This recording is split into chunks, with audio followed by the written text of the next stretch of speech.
When I have a dream in the morning, when I wake up, there is no return envelope that has an address that says, I came from an angel, I came from Gan Eden, I came from impure forces, I came from neurological activity. We don't have that information. So when I wake up and I had a dream, I am left in doubt. How am I supposed to think about it?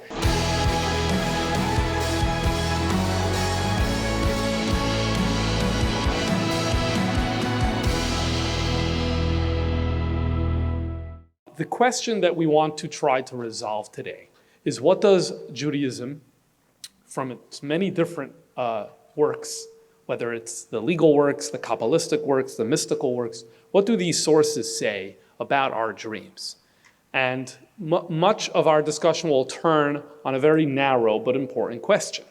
And that is, are these dreams something meaningful that we should be therefore taking seriously, and it should guide what we do and don't do in one way or another? Or perhaps these dreams should be disregarded as meaningless. I want to begin by going back a little in time, because I want to discuss a specific case that arose in the beginning of the 15th century. So we'll introduce you to our rabbi, who's going to be a focal point of the discussion today. In the handout, he is presented on page 3, the first text. His name is Rabbi Shimon ben Samach Duran. And he is going to be dealing here with a case that happened sometime between the year 1410 and 1430. He is living in Algiers, that's in Algeria, in North Africa. He grows up in Spain. And for reasons we'll talk about later on in the class, he has to leave Spain and emigrates and lives in North Africa in Algiers. He's the rabbi. And he gets a question from another rabbi, also living in North Africa in the city of Oran. And this rabbi's name is Amram. So Rabbi Amram is sending a question to Rabbi Shimon. Let's read what this question was. So here we have Rabbi Shimon actually responding. So let's read what it is in number 1. To Rabbi Amram Ephrati, a person in your community had a dream that if the community doesn't fast on that specific day, they will all be excommunicated. Let me try to play this out for you. Imagine one day you're in the synagogue on Shabbat morning, or on any morning for that matter. Someone comes in and said, I had a dream, not I have a dream, I had a dream. My dream was, I heard a voice saying that if we don't all, the entire community, all 500 of us, if we don't fast today, we are all going to be excommunicated. What does that mean? So let's talk about this word excommunication. Because at this period in time, in the early 1400s, that's a word that's very much in use, because Jewish communities and non-Jewish communities would use excommunication as a way of enforcing specific norms. What did excommunication mean? Well, it would mean, if someone would be excommunicated, it would mean they can't socialize, they can't join the community centers, they can't come to the shul, fellow Jews would not be able to interact with them, people wouldn't be able to do business with them, they wouldn't be allowed into the communal bathhouse, the barber wouldn't be willing to give them a haircut, etc., etc. And for people who were misbehaving, this was a tool, much like many other punishments, to enforce specific norms.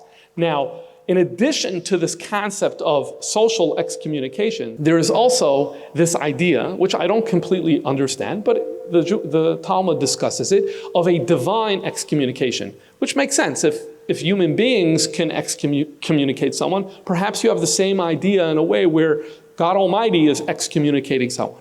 And that's what's happening here. This Jew is coming into the shul in the morning, and he's saying, guys, we all need to fast, because if we don't, we are going to be excommunicated by Hashem. Now the question is, all of us are listening to this person, do we need to take that dream seriously? Well, what happened in that case, in Oran? Well, what happened was the rabbi ruled that everyone is obligated to join a communal fast, and they inserted the special prayer for fasting into mincha. So what did the rabbi rule in this case? The rabbi said, guys, we're taking that dream seriously. We are all fasting. And not only we're all going to fast, we're going to do we're going to engage in all of the norms involved in a communal fast, which means on a communal fast, just like on Yom Kippur or on the 9th of Av, there are special prayers that are inserted because of a fast. The Torah is taken out. We read from the Torah a special section. We're going to be doing all of that. He engaged in all of the rituals for that fast. Well, Rabbi Amram in Oran witnessed this, and he thinks this is wrong. He thinks this dream should not have been taken so seriously to the extent that not only everyone now needs to fast, but we started engaging in all these rituals of taking the Torah out and adding an extra blessing into the prayers because of a fast. He thought this was wrong. And so he turns to his friend Rabbi Shimon, who's in Algiers, and asking him, what do you think about this? Did we behave correctly by taking this fast seriously, or were we supposed to ignore this? So Rabbi Shimon, in his response, writes as follows. And he tells a story. And this is a story that's going to raise some interesting questions. He says like this: about 20 years ago, there was a man by the name of Chakun ben Abu. And this Chakun ben Abu has since taken an evil path. What does that mean when rabbis at this time say that someone has taken an evil path? In this context, it most likely means that that person had converted to Islam. This is in North Africa. But this is before he had converted to Islam. He was part of the Jewish community, and he had a dream, same idea, that the community must fast 3 times, Monday, Thursday, and Monday. There's another rabbi here who's presiding over this case. His name was Rabbi Yitzchak Bar Sheshes, also a rabbi who grows up in Spain. He has to leave Spain, and we'll talk about it soon, why. We'll talk about that later on. He also migrates to North Africa. He is the rabbi in that particular community, and he took this fast seriously, and he enacted 3 fasts. Isn't this amazing? A random person comes and says he had a dream that the community has to fast not once, but 3 times. And the rabbi, he's a very well-known rabbi, says we need to take that seriously. Chakun ben Abu's end wasn't a surprise, for he had already then had a bad reputation. So already at this point, although he hadn't converted yet, but he was already had a questionable character. Rabbi Yitzchak should not have established these fasts because of the dream. So here we're hearing Rabbi Shlomo saying he shouldn't have taken the fast seriously, the dream seriously. Indeed, the community mocked the fasts. This is an amazing thing we're learning here. The community hears the rabbi say we need to fast. What did the people say? What did the regular average Jew say? We're not listening to that. They mocked the fasts, calling them dream fasts, right? We sometimes say, that's a dream. You're belittling something, and that's what they were doing there. When it came mincha time, so here's the deal. On a fast day, when there's a communal fast, as I mentioned before, for that evening prayer of mincha before nightfall, if it's a fast day, we're taking the Sefer Torah out, we're reading a special section of the Sefer of the Torah, and we're going to do the Haftorah as well. So obviously, it's a different type of prayer. I'll do the questions at the end. It's a different type of prayer, so you need to have people who are fasting joining that minyan. When it came mincha time, they could not find a minyan. Why? Because all the people in the community said, I heard what the rabbi said, but I'm not listening. I did fast, Rabbi Shimon says. I applied the Talmudic principle of going along with my rabbinic colleagues. And because they said we should fast, I did. But you're able to tell in his language here, he was against this fast. So this raises some very interesting questions. And we see the question that we often have in the morning, was that dream meaningful or not? Should I take it seriously or not? We see actually in the early 1400s that Jews and rabbis and communities are struggling with that same question in this very unique way about whether communities should fast because one person had a dream. Okay, so what is the answer to this question? Should we take it seriously or not? And this is where Reb Shimon then goes through an extensive analysis of dreams in earlier Judaic sources. And anytime you will see a discussion about dreams, according to Judaism, it will all come back to this responsa from Rabbi Shimon because he is the most extensive source. He's a source that discusses this in a most extensive way. And if you look at number 3 on page number 4, he says as follows: we need to analyze the general topic of dreams, for in some places our sages seem to take them seriously, but there are also instances where they dismiss them. And that really is our problem. He is telling us that if you go back to the earlier sources, sometimes the dream is taken very seriously, sometimes not. In the early 1400s, the rabbi took the dream very seriously. He himself said it shouldn't have been that way. And many in the community also disregarded it. And this leads to a certain tension. So let's look at these earlier Talmudic sources and let's try to see what indeed does it say. So first what we're going to do is we're going to line up about 4 or 5 different Talmudic sources that when you read it, the immediate reaction is, wow, Judaism advocates taking our dreams seriously. Then we will see 1 or 2 Talmudic texts from the same Talmud that give you the opposite impression. Interesting. The Talmud is telling us to disregard dreams. And that's going to lead to a question. Obviously, there's a contradiction. And then we will try to resolve that to the best of our ability. So first, let's see these sources. So the first of these sources is text 4 in your handout. It comes from the tractate in Brachot, where it says the following. If one sees King David in a dream, expect piety. King David is known as the paragon of piety. So if you saw him, I don't know what that means to see him in a dream, but if you're under the impression that you saw him in a dream, expect piety to come to you. If one sees King Solomon in a dream, expect wisdom. We understand that. Solomon the wise. If one sees Ahab, the king Achav was a wicked king who, in the Bible, it's discussed how he received a punishment for his wickedness. So then one should worry about punishment. This is 3 examples from a long list. If you open the Talmud to folio 57b, Brachot, you will find 70, a list of more than 70, about 70, maybe more than 70 items that if you see this in a dream, it means something specific. What does that tell you? What you see in your dreams are meaningful. Next source. Rav Yosef taught, those who are excommunicated in a dream require 10 people to release it.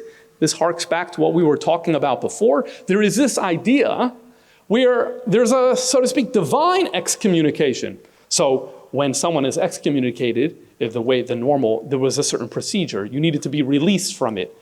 How are you released from the excommunication? The court would call you in and say, you are hereby released from the excommunication. Now you can enter the bathhouse. Now you can get your haircut. Now you can engage in business with people.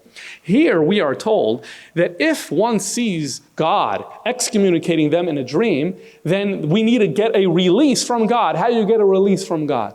Well, the closest you can do is you could bring 10 Jews together, because we are told, our sages tell us that with 10 Jews are together, the Shekhinah, the divine presence, is with them. And so if all 10 of them say, you are hereby released from this ban of excommunication, that works. Well, what is this Talmudic source telling us? Take that dream very seriously. So far we saw 2 sources telling us taking these dreams in a very serious way.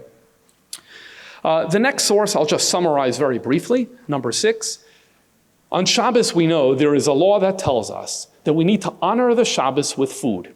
And therefore, normally, it is forbidden to fast on Shabbos, even if a person is fasting because they feel that they want to repent or something of the sort. This is incompatible with the spirit of Shabbos. Shabbos needs to be celebrated with food. However, there is an exception. If a person had a dream that to them looked like a bad omen, something negative is going to happen to them, they have the ability to fast, not only on the weekday, but on the Shabbos, the idea being that the fasting would prompt them to repentance, and that the repentance would therefore nullify anything bad that was supposed to happen. And so, think about it, it's an amazing statement. Because on the one hand, there is a mitzvah to eat and to consume food, lavish foods on Shabbos. Here we're giving a person a dispensation, and we're saying that's okay. You do not need to engage in that mitzvah because you had that dream, because you're anxious about it. And because you want to nullify the bad decree, you can engage in the fasting that morning on Shabbos right after the dream. Hopefully that will prompt you to tshuva, to repentance, which will therefore nullify the decree. An amazing statement about taking dreams very seriously. And finally, the following statement qualifies what we've been saying till now, and it reads as follows, number 7. Rabbi Yochanan said in the name of Rabbi Shimon bar Yochai, just as there can be no grain without chaff, so that there can be no dream without nonsense. Every dream, according to this teaching, has nonsense. But what's the implication? The dream has nonsense. Overall, it's true. Overall, it's meaningful. Take it seriously. But just remember take it with a grain of salt as well, because there's always some nonsense mixed in. And the example that's given here is the dream of Joseph. Joseph, the dreamer, he is the one in the Bible who's associated with dreams. He has a dream of 11 stars, the sun and the moon bowing to him. He understands that to be 11 stars, his siblings, the sun and the moon, his Rachel and Leah, his mother, and the other wife of Yaakov Avinu. And the problem is that Rachel had already passed away, so there was no way that Rachel was going to be bowing to Joseph anytime soon. That's an example where we say, okay, overall the dream is true. Indeed, it did happen that all did bow to him when they visited him in Egypt, but Rachel did not. So mostly true, but with a grain of salt. Take all of these sources, tie them together, sum it up in 3 words, take your dreams seriously. On the other hand, same Talmud says the following story. In fact, it's the same tractate that we quoted from before. It's the same discussion about dreams. Let's read number 8. Rabbi Shmuel bar Nachmani taught in the name of Rabbi Yonasan. People are only shown in their dreams the products of their own thoughts. And then he explains what he means. The Roman emperor once said to Rabbi Yeshua, the son of Rabbi Hanania, "You Jews claim to be very wise. Tell me then, what will I see in my dream tonight?" Rabbi Yeshua replied, "You will see the Persians capture and enslave you and force you to herd pigs with a golden staff." The emperor thought about this vision all day, and at night he saw it in his dream. What happened here? At this time, the arch enemy of the Romans are the Persians, the biggest threat. Rome in the 2nd century has literally conquered the entire Mediterranean basin. And the Parthians, the Persians, they're the major threat further to the east. So the Roman emperor, if you wanted to tap into his anxiety, what did you need to talk about? The Persians. Now, if you want to, in addition to tapping into his anxiety, also give him something really weird to think about, what would you do? Well, you can give him something about herding pigs with a golden staff. That kind of sounds funny, to herd pigs with a golden staff. See, he tells this to the Roman emperor. The Roman emperor all day is thinking about that because he's anxious about the Persians, and he heard a very bizarre thing, that he's going to be taken into captivity. The Persians are going to defeat him, taken him to captivity, force him to herd pigs with a golden staff. He thought about it all day, and then he dreamt about it. And so in this way, the rabbi proved he was very smart. He predicted the dream of the Roman emperor. But we all know he didn't predict the dream of the Roman emperor. He caused the dream of the Roman emperor. That is the meaning of the saying, you're only shown the products of your own thoughts. In other words, what you think about by day is what you dream about by night. In other words, don't take it seriously because it doesn't mean anything. All it indicates is that you were thinking about that particular topic during the day. That leads to a very different type of conclusion compared to the sources that we saw before. And it's not just this source. There is another source that says as follows, also from the Talmud. This is in Tractate Sanhedrin, which presents the following case, which I'll summarize outside. In fact, the issue here is Meiser Sheni. But I don't want, without having to explain and get into the specifics of Meiser Sheni, we're going to take the liberty in presenting the case with tzedakah money, charity money, because it's going to be the same thing. Once upon a time, there is someone whose father had passed away. Before he had passed away, he tells the son, by the way, you should know that we have $500 that is somewhere in the estate, and you're free to use it as you see fit. Well, the father does pass away, and the son can't find the money. He's looking for the $500. He wants to buy ice cream. Well, one day he has a dream. Father comes to him and says, the $500, it's, in the backyard, 3 yards to the left-hand side next to the fence. You'll dig down 6 feet. That's where the $500 are. Oh, and by the way, it's charity money. It's charity money. Okay. He wakes up the next morning. He gets his shovel. He goes out to the yard, to that specific spot. He digs, and he finds it right there. You're the rabbi. Is that money charity money, or is that not charity money? Well, says the Talmud, if you look at number 9, The sages instructed in the second paragraph, the sages instructed this person that the contents of the dream are irrelevant and he need not treat the money as charity. Wow. What do they say? You can disregard the dream. This is despite the fact that the dream proved accurate. The money was exactly where the dream said it was. But nonetheless, and in that respect, the dream was taken seriously. Even as it's taken seriously, don't take it seriously. Your father told you before he passed, the father had said before he passed away that you can use it for whatever you want. What you heard in the dream about it being charity cannot override that. This is another source indicating dreams should not be taken seriously. And so we study the Talmud. It's a one work, and we find this contradiction within the Talmud. And Rabbi Shimon, the rabbi in the early 1400s, who's writing about this issue, should we decree the communal fast because of the dream or not, he lays out all of these sources. And he says, how are we supposed to understand the Jewish perspective on dreams? Well, he tells us that there's another Talmudic passage that will resolve this question, but I hasten to add, it won't really resolve the question. The Talmud in Brachot, in number 10, brings two verses. One verse from the Tanakh seems to be giving prominence to dreams. Another verse from the Tanakh seems to be laughing at dreams. And so the same tension that we've been seeing in the Middle Ages, back to the Talmud, you could in fact attribute back to the Bible itself, where there are these conflicting voices. So the Talmud already asks this question, how should we resolve it? And here the Talmud offers the following. It says both can be true simultaneously because there are two types of dreams. There are two types of dreams. So let me explain a bit. According to the Talmud, and this is explained more at length in the mystical Jewish sources, when a person sleeps, there is the soul, a very deep part of a person's identity, spiritual, that separates itself from the body during the sleeping hours. One of the things that could happen to the soul is it can return to the place from where it emanated. Sometimes we call that Gan Eden, a spiritual place where it's reunified with the Creator. And there's a part of the soul that every night when a person is dreaming could return to that place. If a soul successfully does return to that place, it's in contact with positive spiritual forces.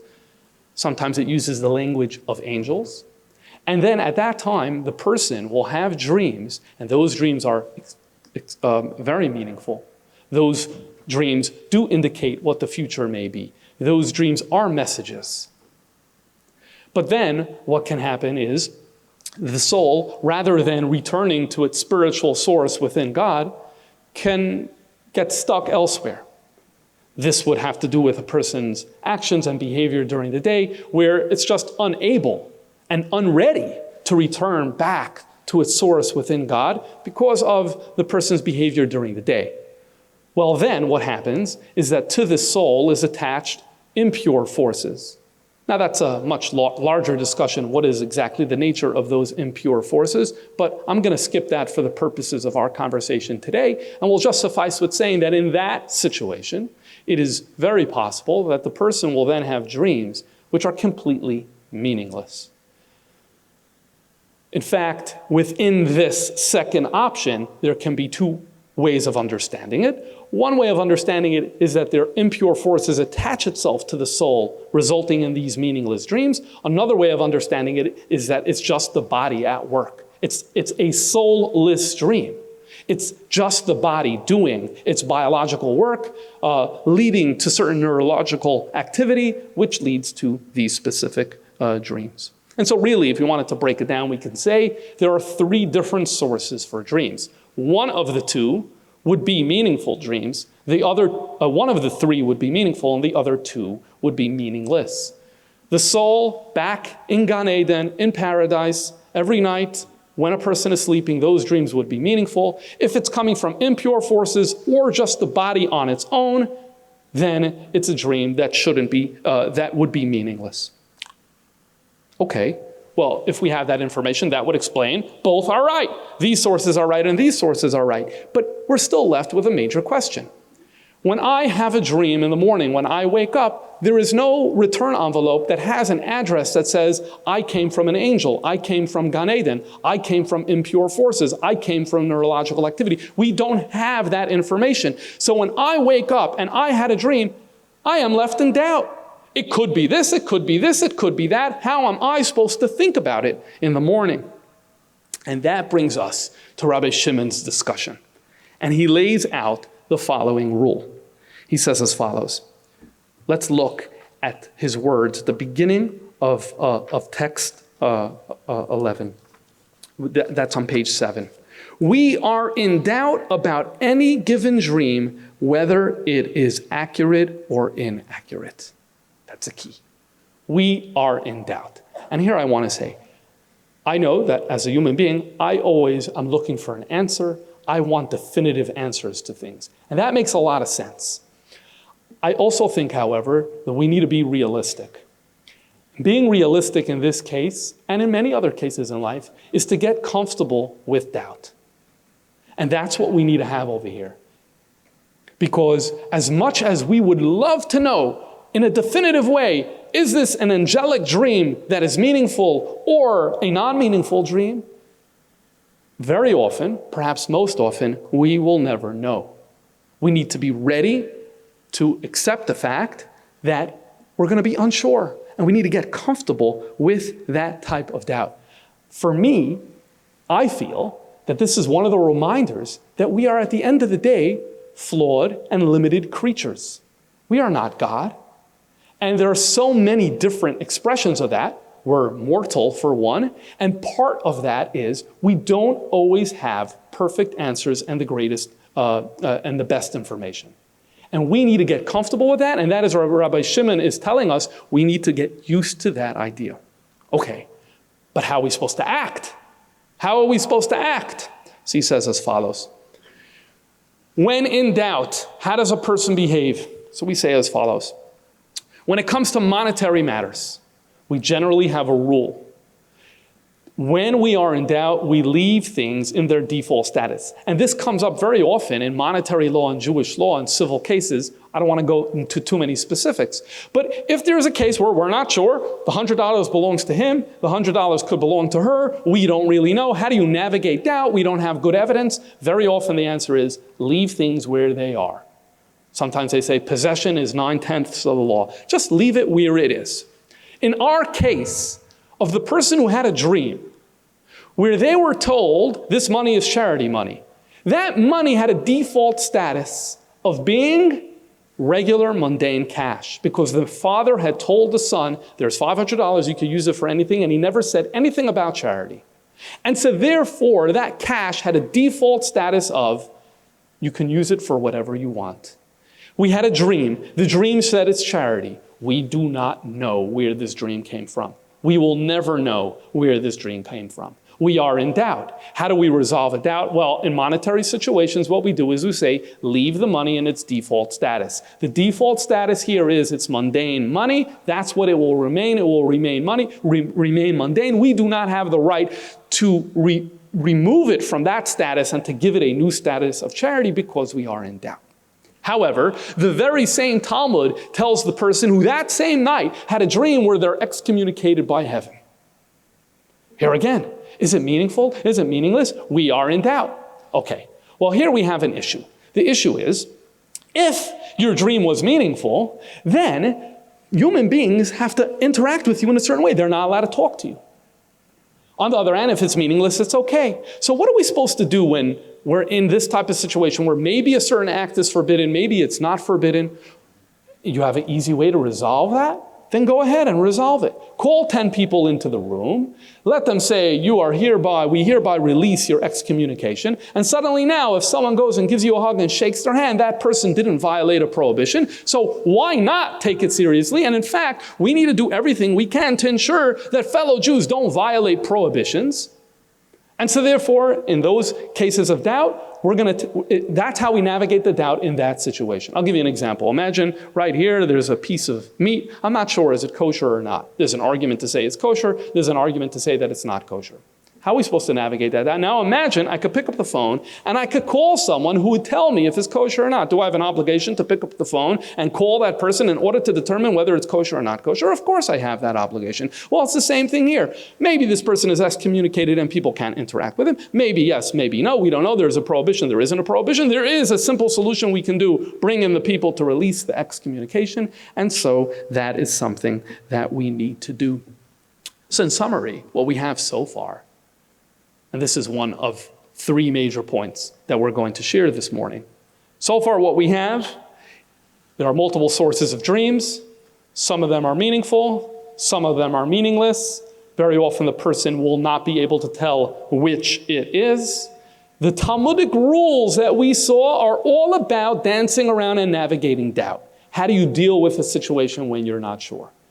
And productive human beings need to know how to act and behave, not only when we have perfect information and we know all the answers.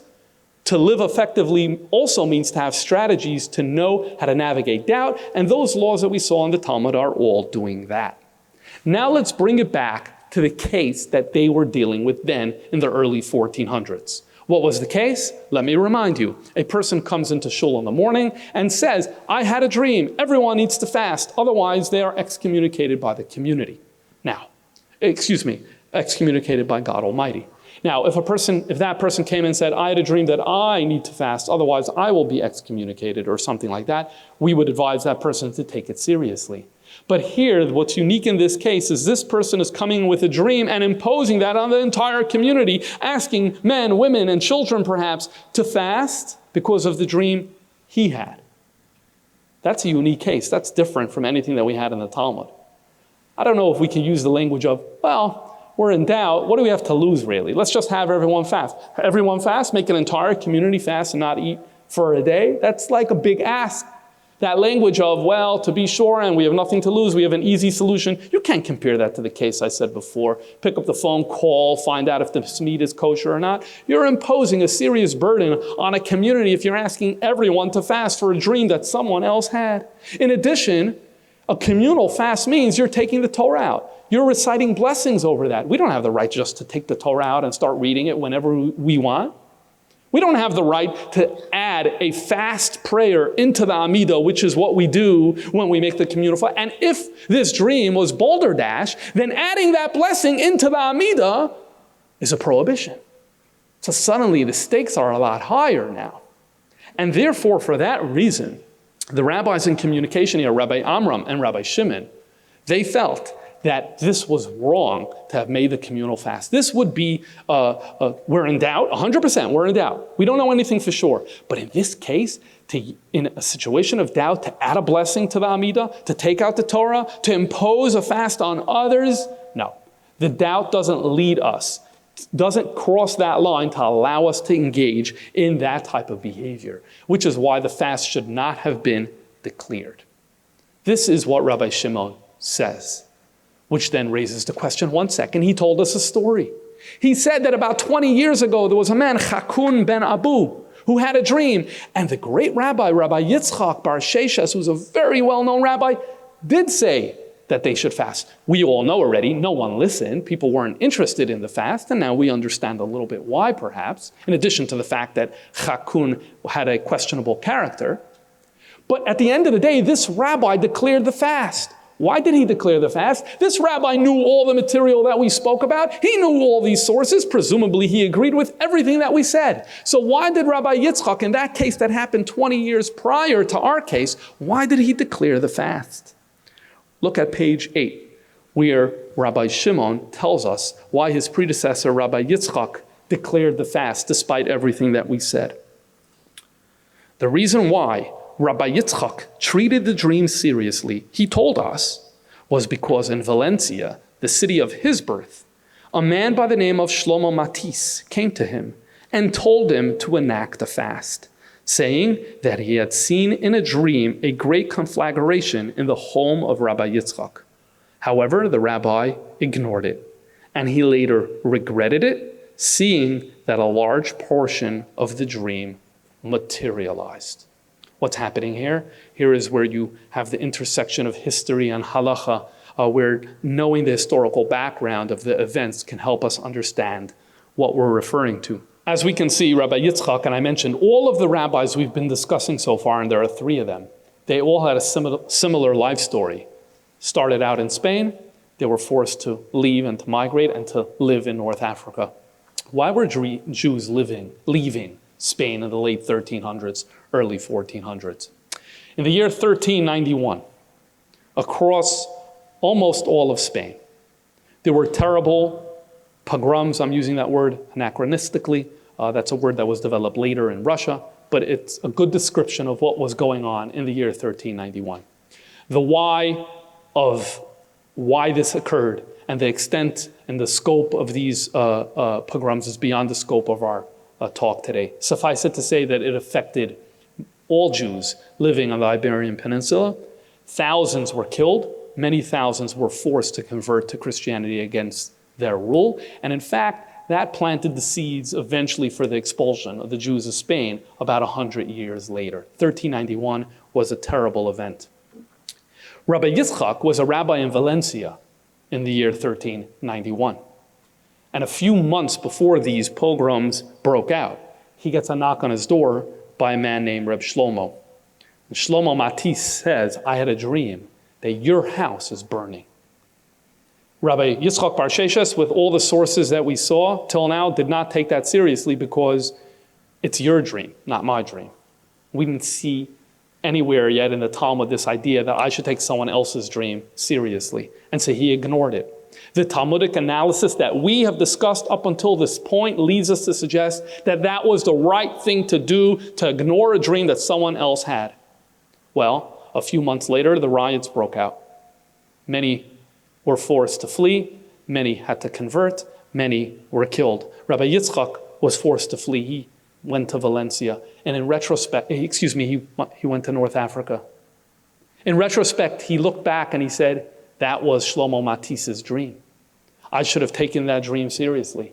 Perhaps I should have considered leaving town, doing something physical. Maybe I should have engaged in some spiritual penance or something like that in order to negate this bad omen.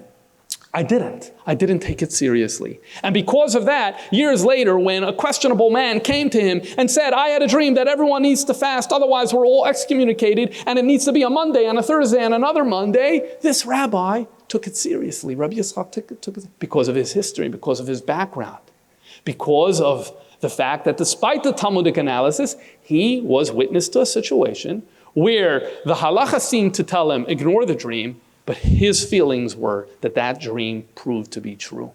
And this really brings us back to what I was saying before about doubt and why I was saying it's so important to get comfortable with that. Because we never know. That is precisely the message here. We do not know the source of our dreams within this model. It is impossible to know. It is possible, the halacha therefore gives us a method for how to navigate doubt, but at the same time it understands that it could mean ignoring certain messages that theoretically could be taken seriously, and on the other hand, it could mean embracing certain messages that may in fact not end up being true. It doesn't mean that guidelines aren't good guidelines. The guidelines are great guidelines. But at the same time, it's part of being a creature. It's part of being limited. It's part of being a finite person where we do not have all of that information. If anything, it reminds us that we're not everything, that we're not infinite, that we're not omniscient.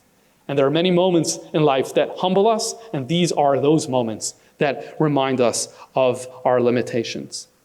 And I would say that this that I've provided so far sums up how Jews in the Middle Ages and the early modern period regarded dreams. In a word, there are multiple types of dreams flowing from multiple sources. Depending on where it comes from, it would be valid or invalid. We don't really have the ability to always know where it comes from, and so we have guidelines for how to navigate that doubt.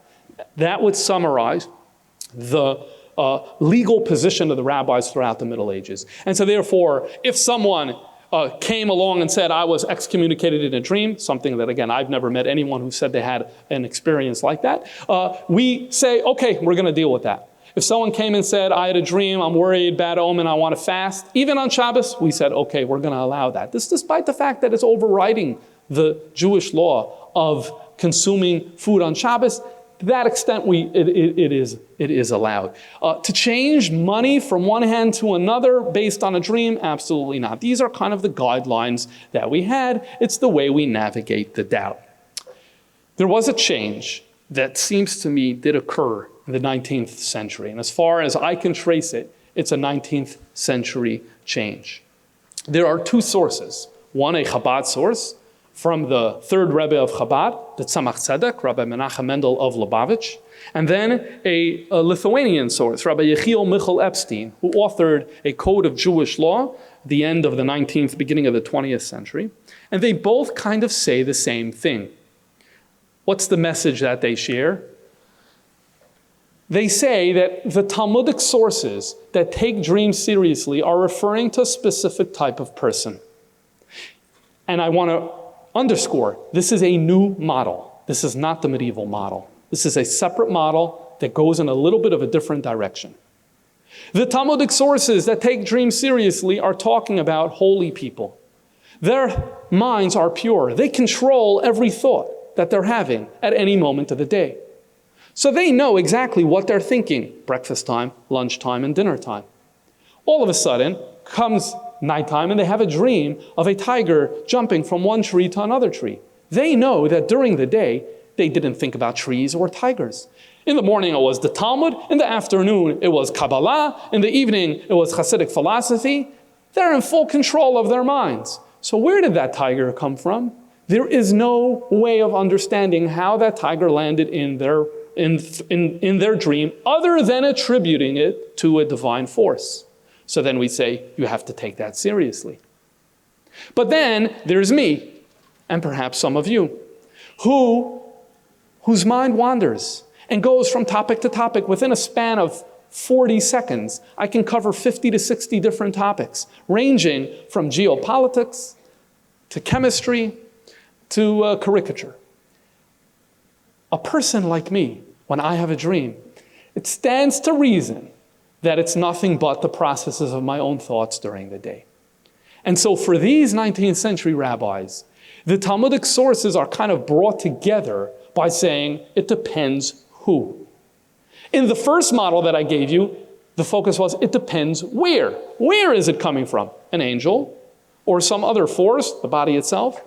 Now the question is, it depends who. Am I a saintly individual who's in complete control of my thoughts, and therefore there's no other way of understanding why I had that dream other by attributing it to a divine force? You take that seriously. Otherwise, disregard. It's coming from your own biological activity. And indeed, we have stories of Jews.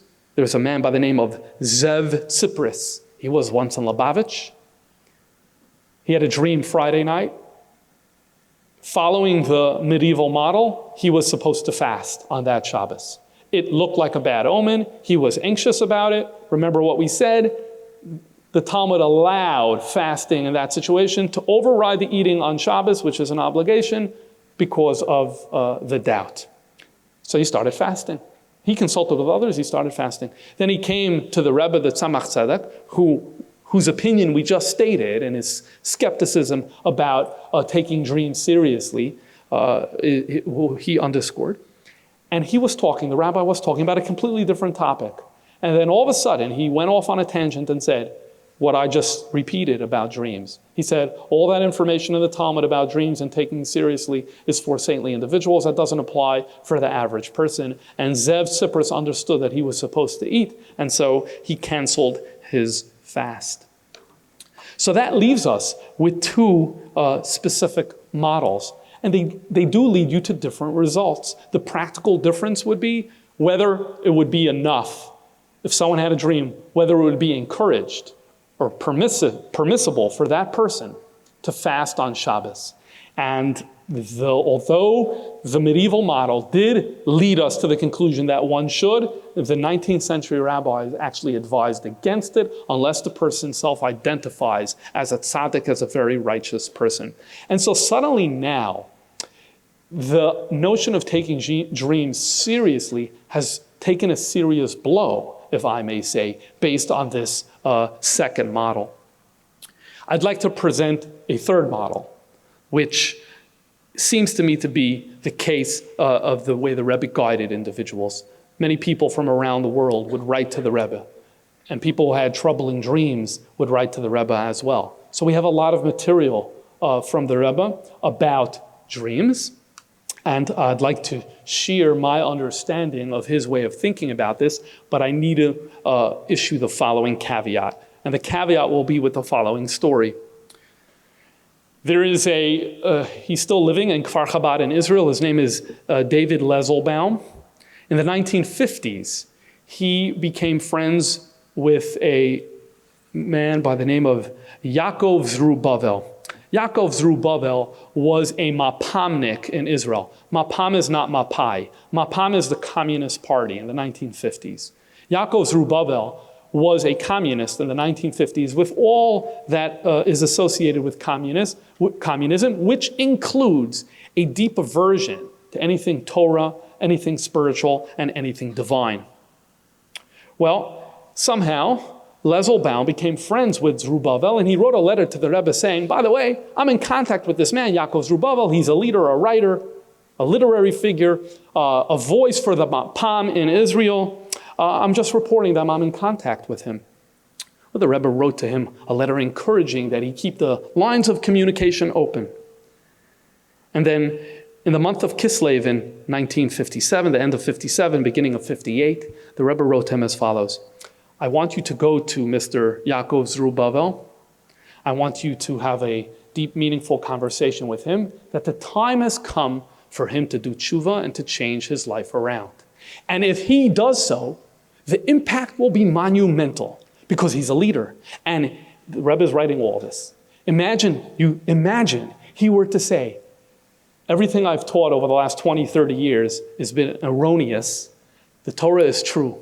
We all should embrace a God-centric lifestyle. The impact that would happen in Israel would be unbelievable. Tell him he has this opportunity. It's never too late. Despite the fact that he's a person who's thought about his opinions quite often, he should revisit it now. And the Rebbe said, he often has doubts about whether he's on the right path or not, but he quells those doubts. He should allow them to surface and bubble up and embrace them and lean into them and change his life. And if he's not sure, the Rebbe said, whether these words are really the way for him to behave, the sign that this is true is the dream that he will have a few days before your conversation with him. So when we talk about the Rebbe and dreams, I need to issue that caveat. We're talking about a Rebbe who predicted that a man in the future will have a specific dream that will be a sign for him to change his life around. So we have to enter this conversation with a bit of humility, because once we're dealing with a Rebbe, it's an entire different world. But in the 2 minutes that I have remaining, I will say the following. There are quite a number of letters where you can tell people wrote to the Rebbe with deep anxiety about dreams that they had. And very often the Rebbe wrote, and we're not going to have time to read it, but number 15 in your handout is a sample of him saying, quoting the sources that we saw earlier, disregarding the dream, such a little chance that it's something meaningful, insignificant. And so therefore, do not let this get in the way of your life, ignore it, perhaps add in mitzvah observance, and that will perhaps help for this negative thing that's plaguing you to go away. But don't take this dream seriously. We find that at least 10 times that I counted, where that was the theme of the Rebbe's response, and we understand where that is coming from. At the same time, I want to read with you number 17, and with this we will conclude. There was a person who had a dream where he saw himself angry at the world and ascending from it. And he asked the Rebbe for an interpretation of what that dream meant. The Rebbe offered him an interpretation. He then said, I reject that interpretation. And the Rebbe then wrote back the following. And with this, we'll conclude. As a general rule, the Rebbe said, there is no need for instructions to be communicated through dreams. For instructions, God gave each and every one of us the Torah of truth and life, which illuminates a Jew's path in life. So the idea that you need to look at a dream as a divine communication, no, your divine communication is the Torah. We all have that. We don't need a dream for that. When one isn't observing God's instructions given in the Torah, one may sometimes receive a hint regarding this in a dream or the like. It is certain that the message of your dream is not about injustices in the world in the literal sense. This person wanted to interpret his dream as he needed to fix the world. He needed to fix the global reality, because remember, he's angry at the world and he's ascending from it. No, God is not sending you a message about the whole world, for such issues are completely beyond your ability to rectify. Here's an important point. If you're getting a divine message in a dream, it must be something that's actionable, something that's relevant to you, something that's a takeaway.